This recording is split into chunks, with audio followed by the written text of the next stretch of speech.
Okay guys, as usual, nandito na kami sa UAE, nakabalik na kami galing exit. Ito na si Sky, papasok na, diretso na ang kanyang pag-aaral. Hi Sky! Hi. Kamusta? Good. Kamusta exit mo? Good. Sumakay ka ng aeroplano? Opo.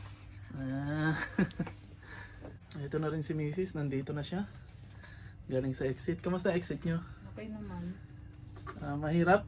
Hindi naman. Okay naman yung ano namin exit. Kaso naiwan kami ng aeroplano. Doon kayo natulog, di ba? Oo, doon kami. Stay ng isang araw. Sa airport kayo natulog? Oo, Anong airport. experience niyo sa airport? Okay naman. Wala nang problema doon. Mababait naman yung mga tao doon. Mga staff nila. So mga nakita mo doon, di ba, mga staff na kabayan, Puro mga mga ume-exit din na kabayan. Puro mga kabayan doon. Kaya hindi rin mahirap. Mahirap lang, malamig sa airport. Malamig. Walang tulugan. Tsaka walang na tulugan. maayos. Okay, so kahit papano masaya ako kasi nakabalik na kami lahat ng ligtas at tsaka okay. At meron na ulit kaming 2 buwan para maghanap ng trabaho para maging okay na yung visa namin, maging residence visa o work visa na. Okay? Pero ito ang good news. Si Mrs. Yan. Ang good news, natanggap na sa trabaho yung asawa ko at nakapasa siya sa interview. So magi-start na siya, pinag-submit na siya ng requirement ng documents para sa kanyang visa process at okay na. So may trabaho na yung asawa ko, so ako na lang yung maghahanap, ako wala pa. So hopefully may tumawag na rin sa akin at magkatrabaho na rin ako. So yay! Good news! Yay! Hindi na siya exit. So dalawa na lang kami ni Sky. So hopefully magawan ko ng paraan na kahit mababa yung sahod niya dito sa tumawag sa akin. Mababa lang yung sahod. Pero wala, kailangan eh. Ang hinahabol na lang namin ngayon ay visa.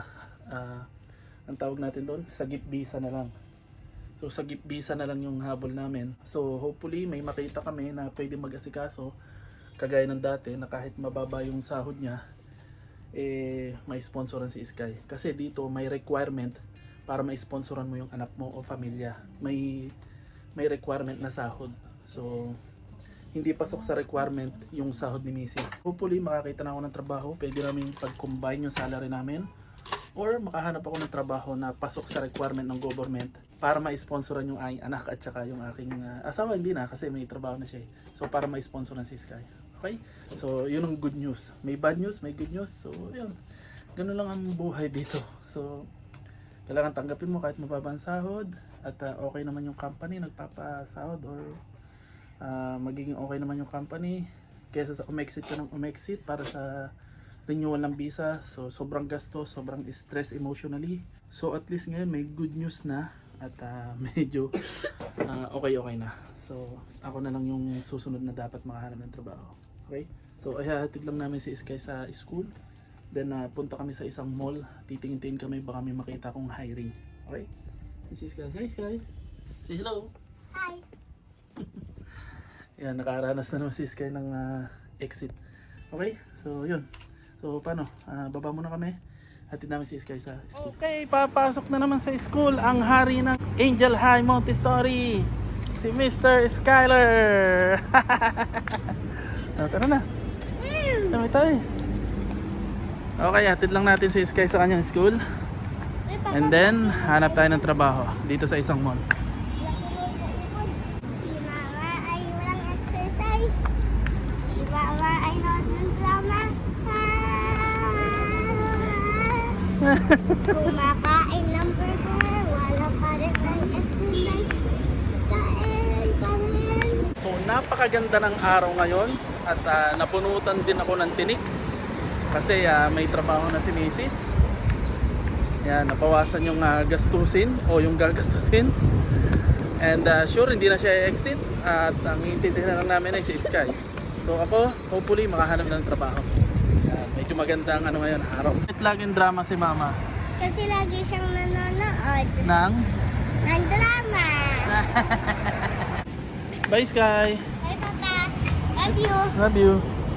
Hintay ko na lang kayo sa baba. Okay, naihatid na namin si Sky sa school. So papunta naman kami dun sa Abu Dhabi Mall. Baka sakaling makakahanap ng mapapasukan. Lalakarin lang namin.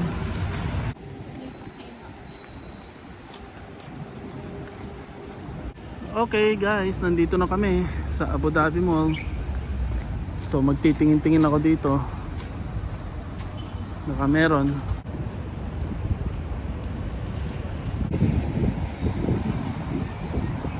Okay, guys, nandito na tayo sa loob ng Abu Dhabi Mall. So maglalakad-lakad lang kami dito. Tapos check namin kung ano yung may hiring. Yung mga bago mag-o-open, yung mga katulad nung yung isang video ko kung paano maghanap ng trabaho sa mall. Wow, may ano sila, design gawa nung Ramadan. Ang ganda. Ang ganda no? Ito. Wow. So, may design yung mall. Gawa kasi nung Ramadan nila. So, Ramadan ngayon dito. Sa gitna, mayroon siyang, yan o, mga maliliit na tindahan, parang Tiangge. Dito tayo maglakad-lakad sa kabila. Ramadan ngayon, pero kung makikita nyo, bukas yung mga restaurant, pwedeng kumain. So yung mga yan may mga special permit. Kailangan mo ng special permit kapag restaurant ka at mag-o-open ka kapag Ramadan. Kasi ang iftar nila, mga 6:30 pa o alas 7 pa ng gabi. Yung kung saan pwede ka nang kumain. Yan, so katulad nito, bago mag-o-opening. So yan, opening. Tapos to, opening. Yung mga ganito, pwede kong applyan. So hahanapin ko lang sa Google kung saan yung career site nila. Tapos titingnan ko kung paano mag-send ng CV. Pero, ang problema, itong mag-o-opening na to, tahian. At saka yung salon, yung parlor, gupitan.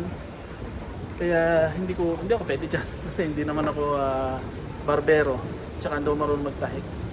Kaya kahit may opening sila, hindi ako pwede mag-apply kasi hindi ko category. Okay guys, lumabas muna kami kasi nakakainip sa bahay. Hindi na ako nakapag-video ng pagsundo sa school kay Sky, nakatulog ako. Sobrang antok ko, natulog muna ako. So gala-gala muna kami dito. At titingnan namin yung night market.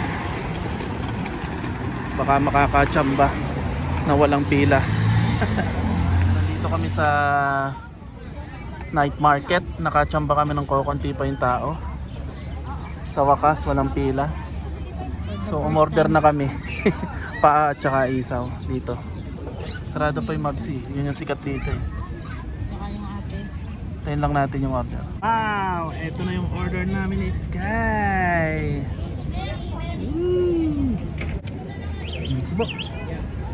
Yummy! Sarap.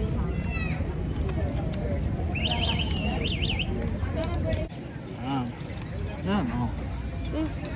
Okay diba? Wow!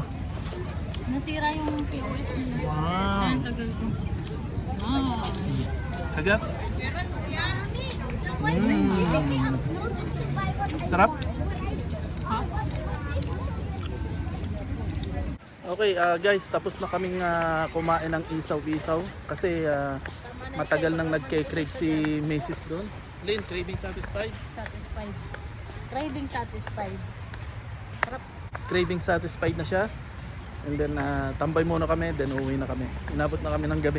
Pero nakachamba kami na walang tao sa night market na yun. Kasi everyday, punong-puno ang night market na yun ng Pilipino. Kasi puro masasarap na street foods yung na tinda. So buti na lang umabot kami sa walang tao. Okay, craving satisfied. Ang sarap. Sulit. Okay guys, nandito na kami ngayon sa bahay. At eto, kompleto na ulit kami. Kagagaling lang namin sa exit. And then, yeah, good news, may trabaho na si Mrs. na nakapasya siya sa interview, nakapag-submit na ng requirement. So, next yan ay visa na. And then, sasabihin na sa kanya kung anong branch siya, mag-training o mag-tatrabaho. And then, ako bukas, may volunteer ako bukas. So, mag-gain lang ako doon ng connection at experience. Yan. So tinanggap ko yung volunteer, walang bayad para makagain ako ng connection at saka experience. Okay? So, bukas yun, February 27. Hopefully, maging okay na lahat sa amin. And huwag nyo kalimutan mag-subscribe sa akin channel. And then, panoorin nyo pa rin yung mga iba kong video, mga luma kong video para masubaybayan nyo kami. And then, yan, see you na lang sa susunod na video. Bye-bye! Bye, Sky! Bye. Bye! Like and subscribe.